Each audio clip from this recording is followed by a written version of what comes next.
Let's move on to Jaguars at Panthers. I'm interested in the Jaguars. I'm interested in the under.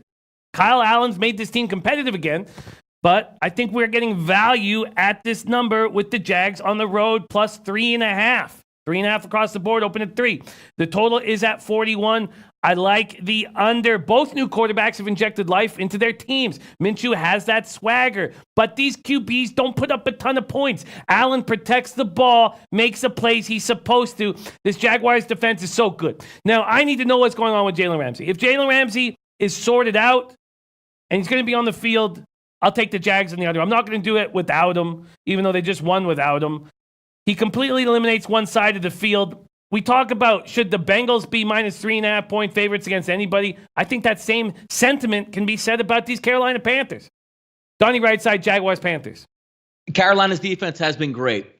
But outside of that, let's just take a look at their offense. Kyle Allen. Look, it's impressive what they're doing. They're winning with the younger quarterback. Yeah, they slashed up Arizona, which most teams tend to do. But last week, that was a very good fortitude win last week. And you got to give credit where credit is due. They basically said, all right, I'm not really a big fan of Ron Rivera, but I think Bill O'Brien is one of those low 5, if there's 30 coaches in the NFL, he's in that bottom 5 with ease. And they had the game in their hands in the first half, and they throw a reverse pass to DeAndre Hopkins out of nowhere that gets intercepted, and that drive leads to a touchdown, and the Texans could never recover. But kudos to Carolina for knowing that and just playing the game out the way it's supposed to be done. Now, look, this has the same feel to me where I look at this football game, 2 really good defenses, 2 young quarterbacks.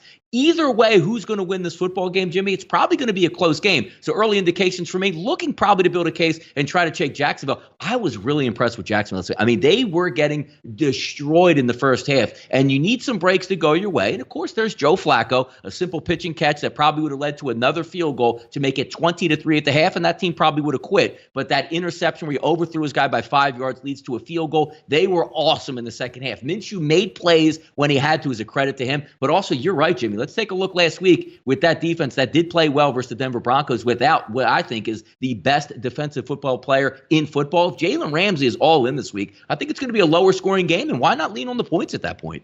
So you have read stuff that gives you confidence that Ramsey will be in the lineup? No, that's what I don't know. I want to see how it plays out because when you have an angered player, let's get something straight here. Jalen Ramsey wasn't sick last week. Jalen Ramsey didn't have a hamstring injury, and Jalen Ramsey's back was fine.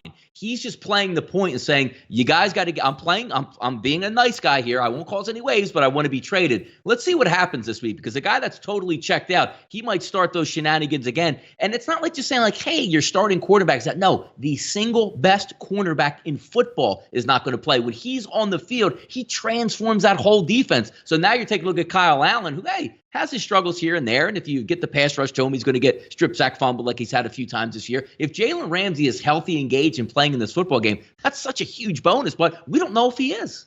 We don't. And that's a big problem. Yeah. But if I get word that he's in, I'm going to take the Jaguars and the under. Yeah. Robert Weimer says was off the Blue Chew last week. This week, I'm back on the Blue Chew and the under. Get it now for the hook. Akira says, Jaguars playing back-to-back away games. I'm leaning towards Panthers minus 3.5. Tomor says, Jacksonville has no reason to trade Ramsey right now. They can get as much for him in a couple weeks, and he might change his mind. Speaking of which, Donnie, is it the Eagles? Is the Eagles the team that tried to trade 2 first-rounders for Jalen Ramsey? Probably between the Eagles and the Kansas City Chiefs and whoever wins that race, which is probably going to get the guy. But if they're saying more than 2s, I don't agree with the 2. When people say, fans, just do the deal. 2 first-round picks is too steep, and I'm of the adage that says Jalen Ramsey will create an issue in Jacksonville. Don't trade 2 first-rounders. That'll turn into 1 first-rounder and probably in a 3rd-rounder. And if he goes on social media, they might even cut him after 3 weeks. You can get him for free.